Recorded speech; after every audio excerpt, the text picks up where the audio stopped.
Hello friends, welcome to It's a Ootsy Thing. Today I am going to make an angel food cake from scratch and I wanted you to join me. So the very first thing that we have to do is, and it requires a lot of eggs, a whole dozen eggs, and it is just the egg whites, but they need to be at room temperature. So what I have done, I have separated my eggs from my egg whites. I've got them in my mixing bowl. After they have come to room temperature, then I'll put them in my mixer. So right now we're just going to wait till they come to room temperature before we move to the next step. So if you're going to make that, just keep that in mind.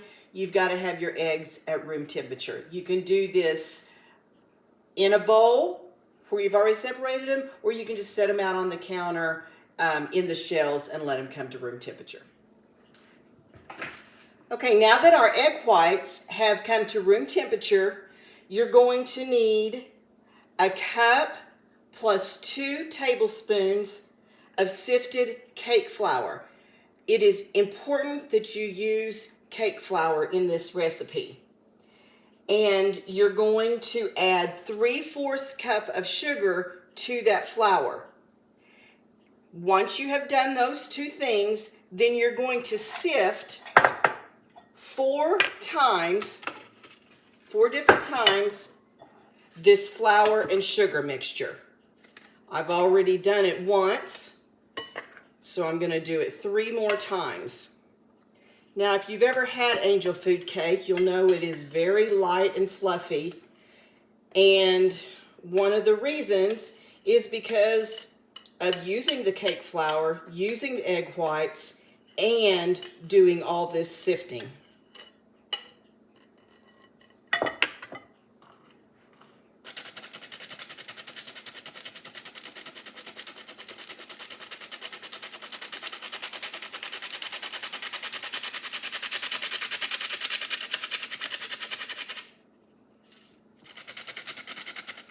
Okay, this is my 4th sifting.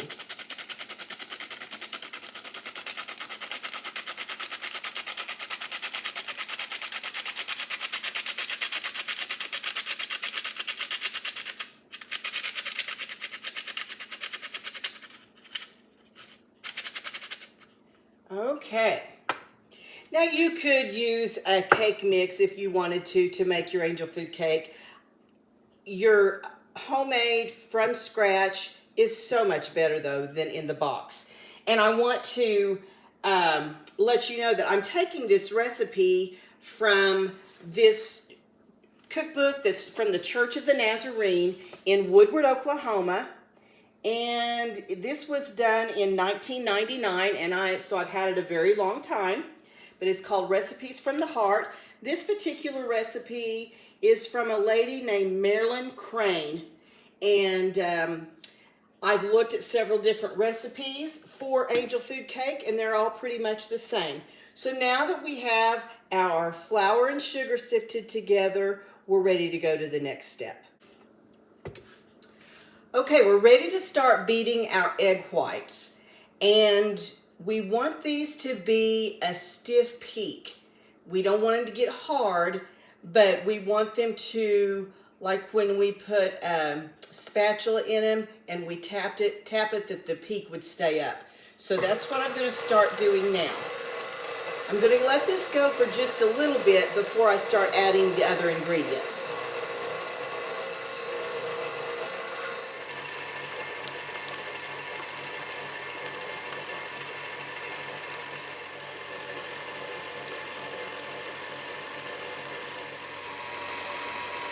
The egg whites are starting to turn a white color instead of the kind of the yellow color that they were. So I'm going to start adding my ingredients. I'm going to add a cup of sugar, a little bit at a time.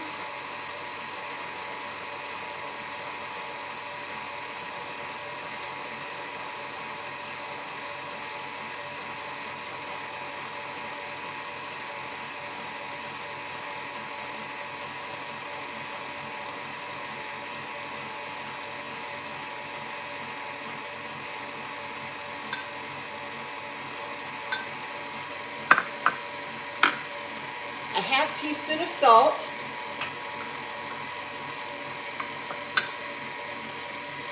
1.5 teaspoons of cream of tartar,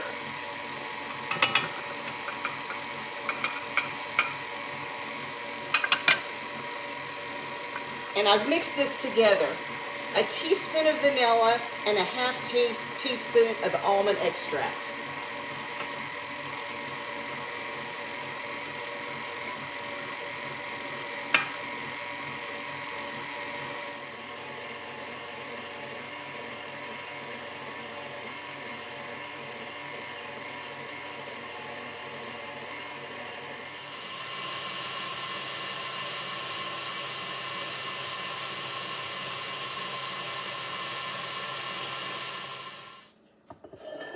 Okay, this has thickened up, and this is what I wanted to show you. You want it to make a peak like that, little curls.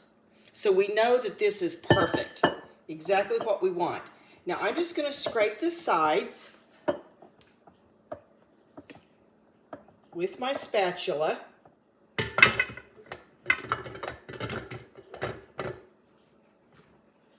I'm going to start my mixer again, but it's only going to be on 1. We want this very, very slow.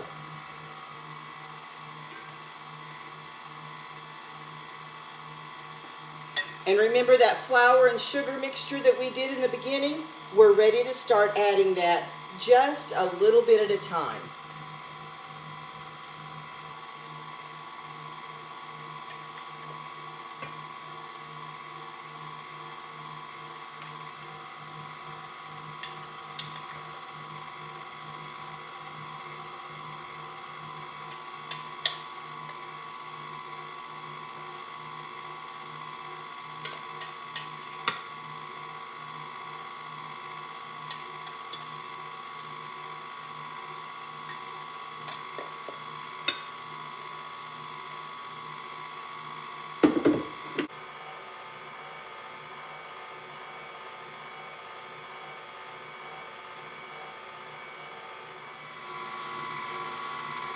Now we're going to let this mix on low speed for about 1.5 minutes.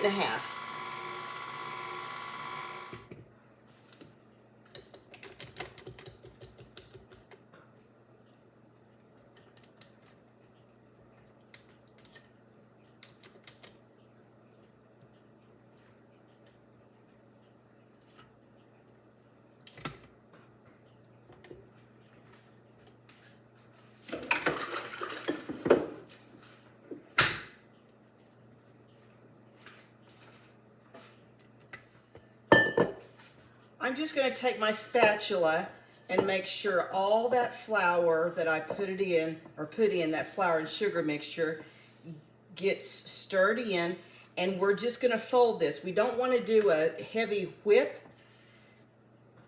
because we want it to stay light and airy. And now I'm ready to put this in my Angel Food cake pan.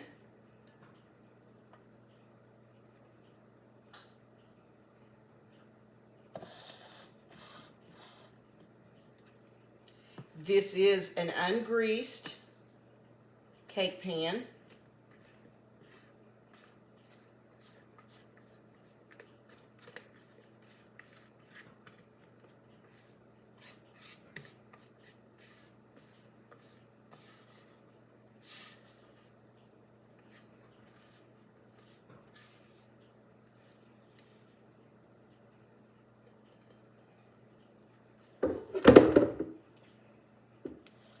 And I'm just going to make sure that this is all smoothed down.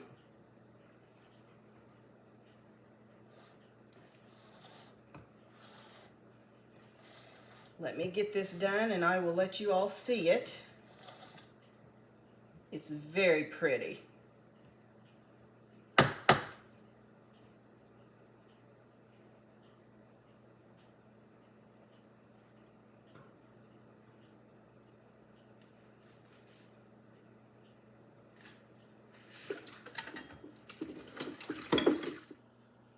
Okay, this is what it looks like. And we're ready to go into a 375-degree oven for about 30 minutes. If it takes a little bit longer, that's okay, but you want to make sure that your toothpick comes out clean so that you will know that it's done.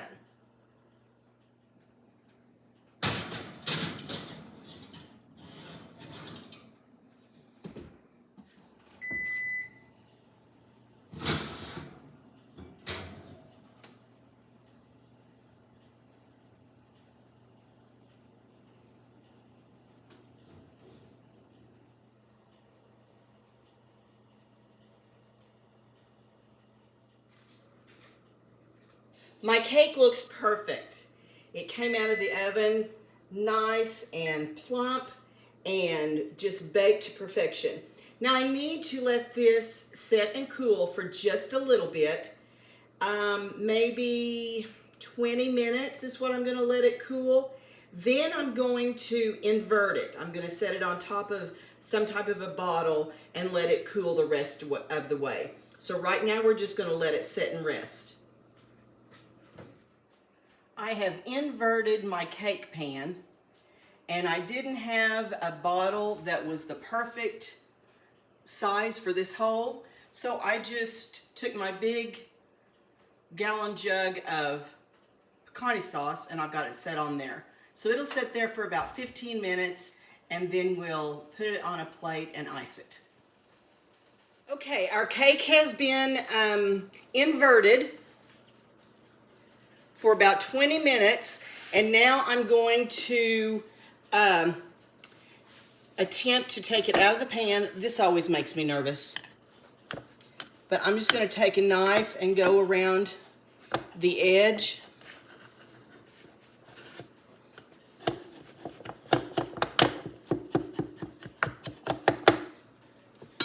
And pray. Aha! It did. Okay, now then, I'm going to take my knife and separate this.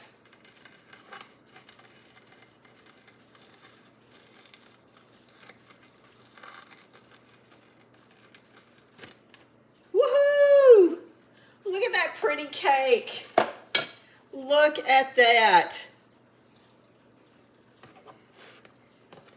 Let's see here. I think it's supposed to be on this side. Okay, there we go.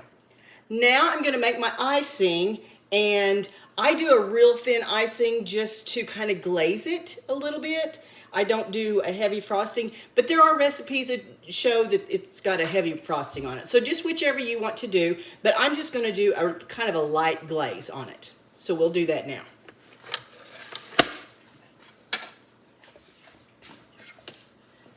I'm scraping the cake off of this pan. I can't let it just go in the trash, can I? No.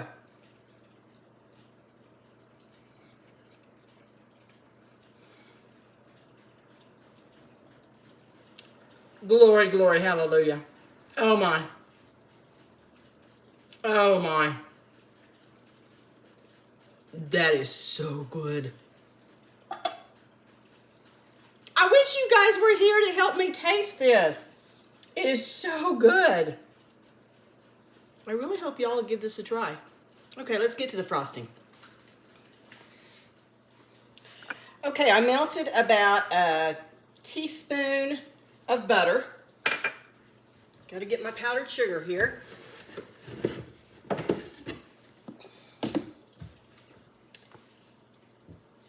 I hope I have enough. I just happened to find some in the pantry.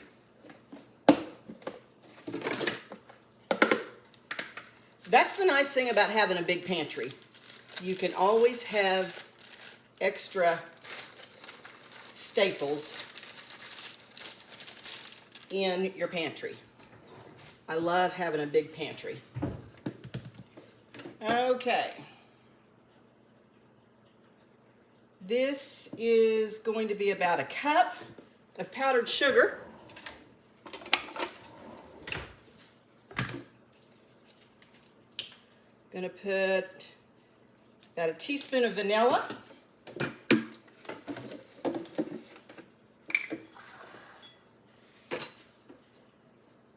I don't have very much milk here. I'll have to get another half gallon out.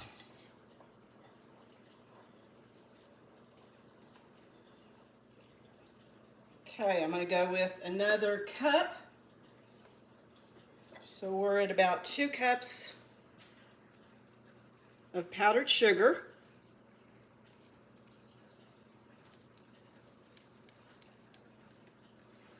And that was too much. So I'm going to have to add just a tiny bit more milk to thin that out, and I think we're going to have just the right amount of icing.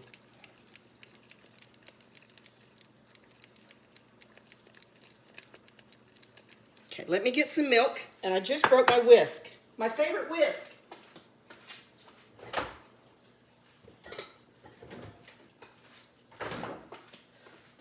Bummer!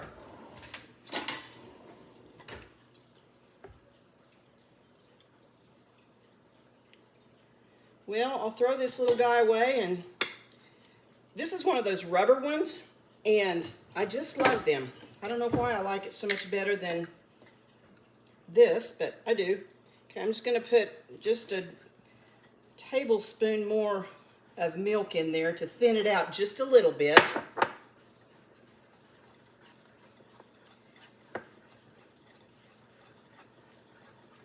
Y'all, this is how I cook. Just by look, feel, taste. That's how my mom and grandma did it. And that's how I do it. Okay, I think this is going to be perfect. Let me get a spatula.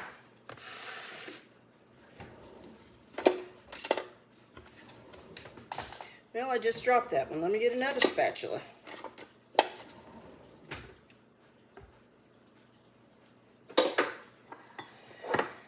Okay. Let's just pour this icing all over it, and I just want it to run down the sides.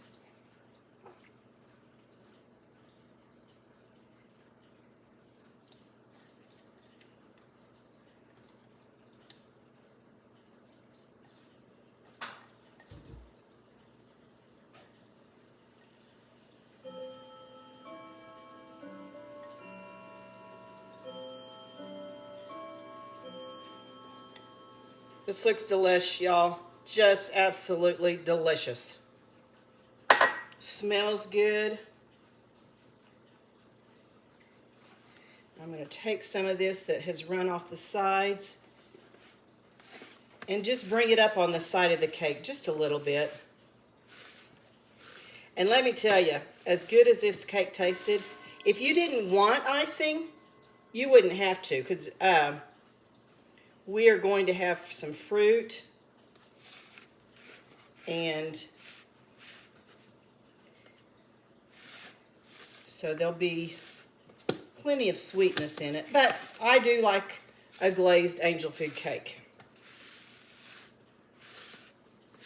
Okay, and there we are, our angel food cake.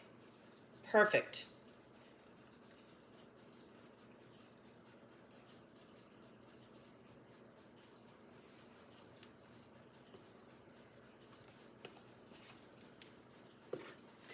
Well, I hope you've enjoyed this episode of It's a Ootsy Thing and following along making a homemade from scratch angel food cake. It's going to be delish. I'm going to serve it tonight at our Connect group, and I hope you'll give this a try and step out of the box. Don't make it with a mix in a box. Try it from scratch. We'll see you next time on It's a Ootsy Thing. Have a great day.